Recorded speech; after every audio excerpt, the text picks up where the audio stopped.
차상위 계층 조건과 신청 방법.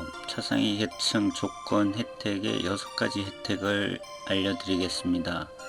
차상위 계층이란 중위소득 50% 이하를 의미합니다. 여기서 중위소득이란 우리나라 국민 전체 가구의 소득을 1에서 100가지로 나누었을 때 그중 50%에 위치한 가구를 말합니다.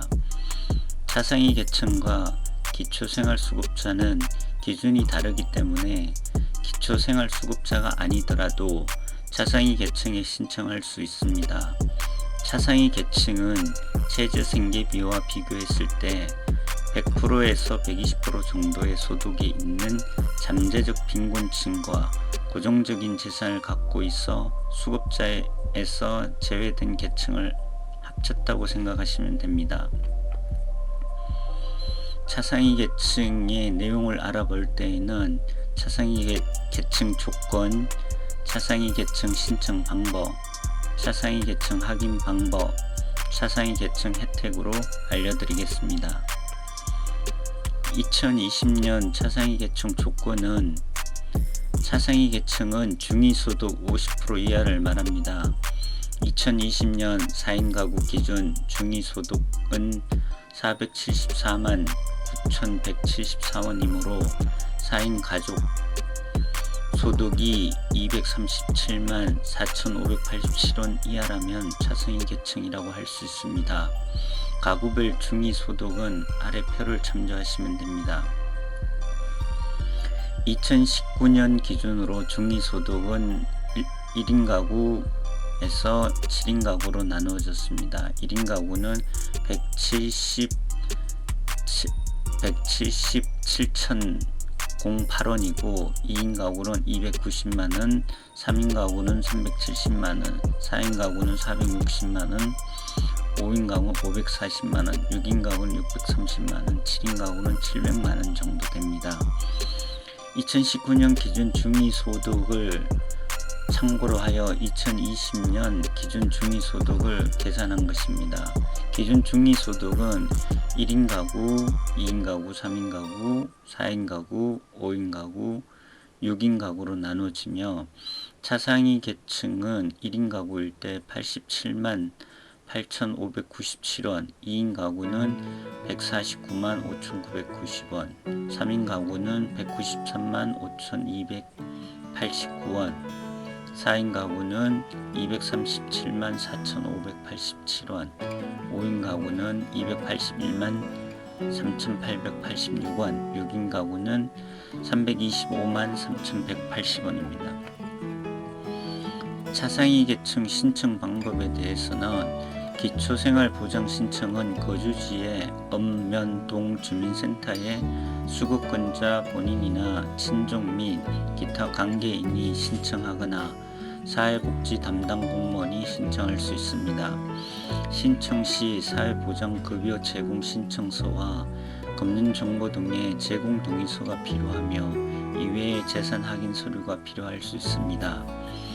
신청하는 곳은 거주지 읍면동 주민센터에 신청하고 신청 서식은 사회보장급여 제공 신청서, 금융정보에 대한 제공 동의서, 구비서류 필요시에는 재적등본, 임대차 계약서, 소득 및 재산 확인 서류 등입니다. 신청 방법으로 보게 되면은 급여 신청은 첫 번째는 거주지 읍면동 주민센터에서 수권자 본인, 친족 및 기타 관계인이 신청하거나 사회복지 담당 공무원이 직권 신청합니다. 신청 서식에는 사회보장급여 제공 신청서, 금융정보 제공 동의서, 구비서류에는 재적등본, 임대차 계약서, 소득 증빙 자료, 재산 확인 서류, 외국인 등록 사실 증명서, 조사로 들어가게 되면은 보장기구 및 부양 의무자 범위 확정이 되고 소득 재산 신고 자료 및 사회보장 정보 시스템 행복이용을 통해서 공적 자료 확인하고 금융재산 조회를 실시합니다.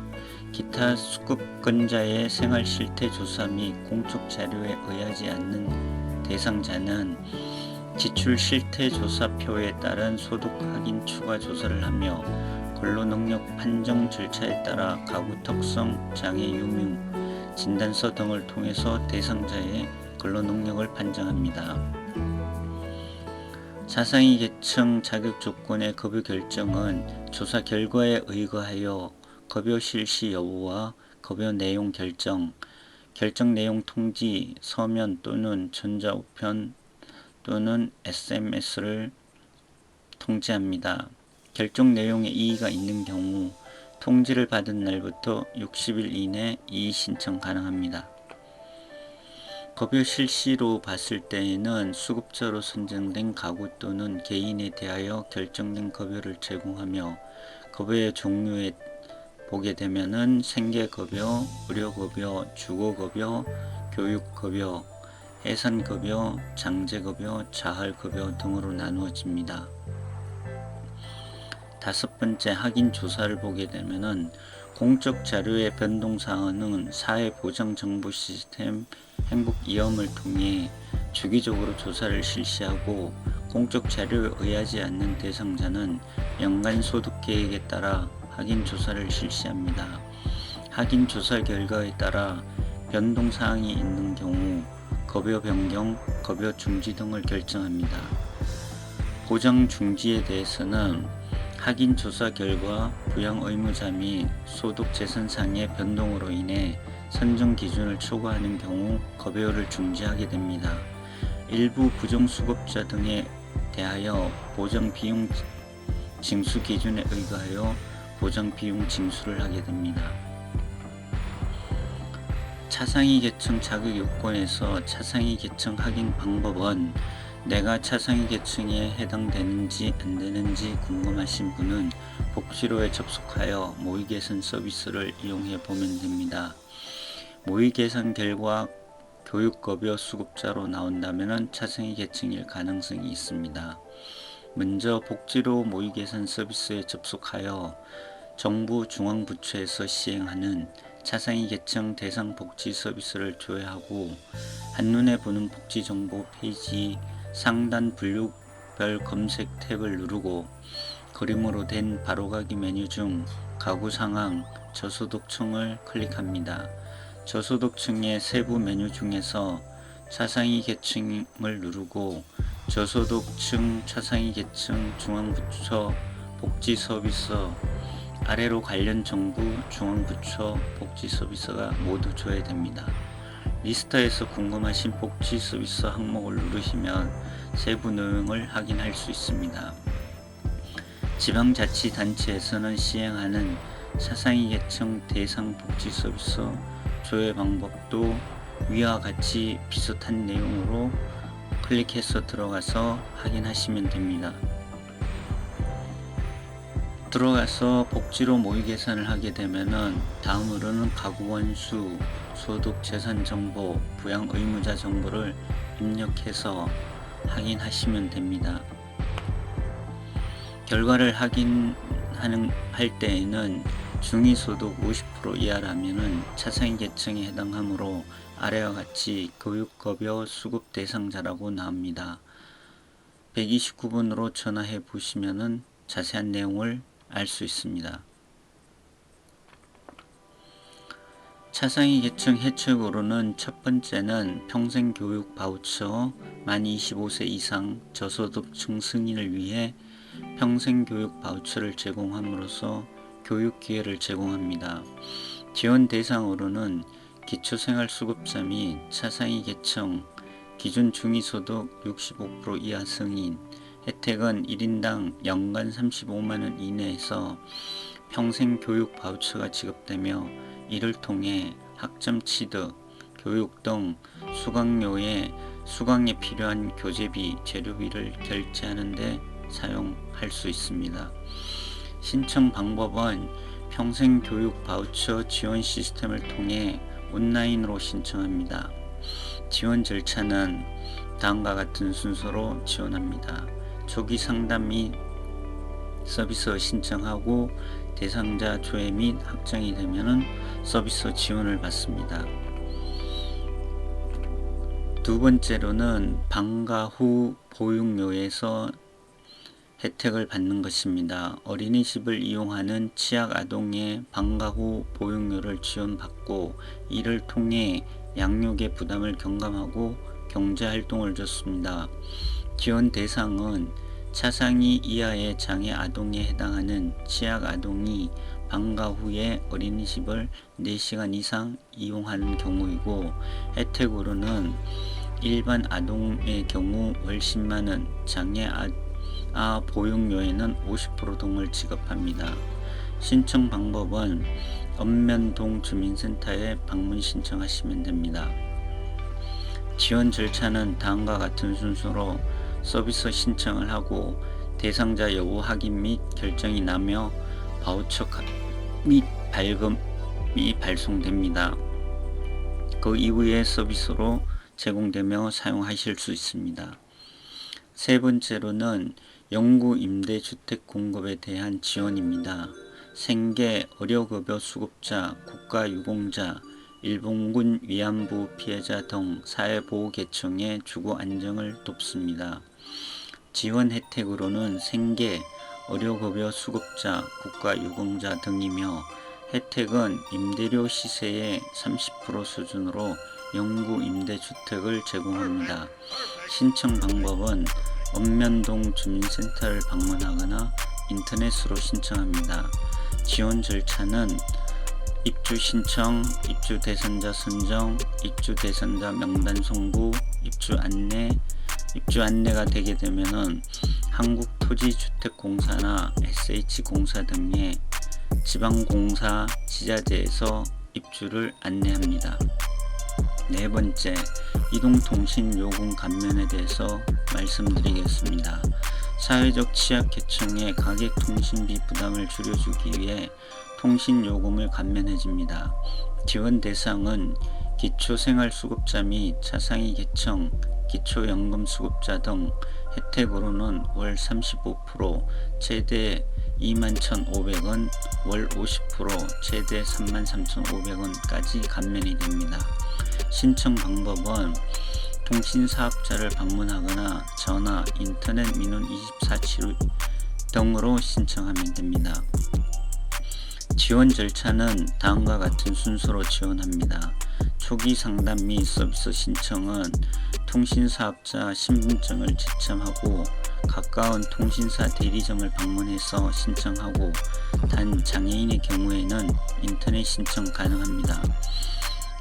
그 다음에 사실조사 및 심사가 되고 서비스 결정이 되면은 서비스 제공을 받게 됩니다. 다섯 번째, 건강보험료 지원입니다. 지원 대상으로는 차상위 계층, 혜택으로는 보험료 전액을 지원하며 시청에서 직접 신청하면 됩니다. 이외에도 차상위 계층을 위해 여러 지원 사업이 진행되고 있으며 2019년 12월 기준 총 57건의 복지 서비스가 제공되고 있으며, 자세한 내용은 복지로 저소득층 차상위 계층에서 확인이 가능합니다. 여섯 번째, 자활근로 기초 지원 및 차상위 지원입니다. 차상위 복지 서비스로 정보가 어떻게 안내되고 있는지 알아보기 위하여 예시로 차상위 복지 서비스 중 하나인 자활근로 기초 차상위 항목을 조회해 보았습니다.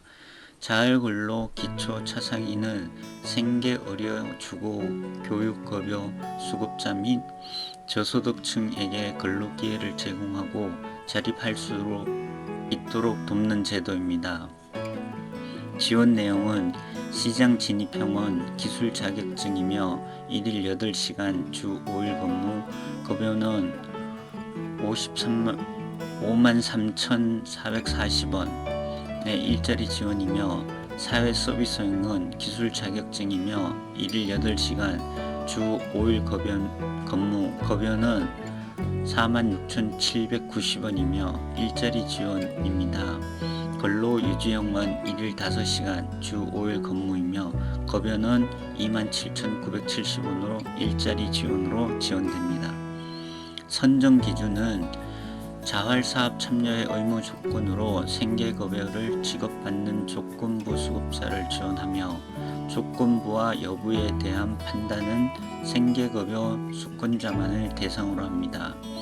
생계의료급여 수급자이며 자활근로, 자활기업 등의 자활사업의 취업성공 패키지 고용노동부에 참가하여 발생한 소득으로 인해 소득 인증액이 기준 중위소득의 40%를 초과한 자활급여 특례자를 지원합니다. 자활사업 참여를 희망하는 일반 수급자를 지원하며 일반 수급자는 다음의 경우를 구분합니다. 근로 능력이 없는 생계급여 수급권자 및 조건부와 재해자며 의료 주거급여 및 수급권자, 기타 수급 유형은 의료 주거 교육급여를 별도의 차상위 책정 절차 없이 수급권 자격을 받는 동시에 바로 자활사업에 참여 가능하며 만 65세 이상 등 근로능력이 없는 사람도 희망하는 경우에 참여 가능합니다. 단 정신질환, 알코올 질환자는 시군 구청장의 판단에 의하여 참여가 제한될 가능성이 있습니다. 의료급여 특례, 이행급여 특례 지원받는 가구에 근로능력이 있는 가구원 중 자활사업 참여를 희망하는 사람은 지원이 가능합니다. 근로능력이 있고 소득 인증액이 기준 중위소득 50% 이하인 비수급권자 상위 계층을 지원하며 만 65세 이상 근로능력이 없는 차상위자 자활사업 참여를 원하는 경우 시군구의 자활사업 및 지원 예산과 자원의 여건을 감안하여 시군구청에서 결정에 따라 참여 가능합니다. 근로능력이 있는 시설수급자를 지원하며 시설수급자 중 생계의료급여 수급자, 행복 2이연 보장 결정 필수 조건부 수급자는 전환 불필요합니다. 일반 시설 생활자, 주거급여, 교육급여 수급자 및 기타는 차상위자 참여 절차에 따르며 아래 사업은 본 사업과 중복해서 받을 수는 없습니다. 기존의 공공살림 가꾸기 신청 방법으로는 읍면동 주민센터에 방문하여 서비스를 신청하고 지원 절차는 조기 상담 및 서비스 신청, 대상자 확정, 자활 지원 계획 수립, 자활 실시 이렇게 순서로 절차가 이루어집니다. 확인하는 방법으로는 이이연 복지로에 들어가면 한눈에 보는 복지 정보를 활용하시면은 그림과 함께 자세한 내용이 설명되어 있으니까 인터넷에 들어가서 복지 정보를 편리하게 찾아서 확인해 보시면은 좋을 것 같습니다.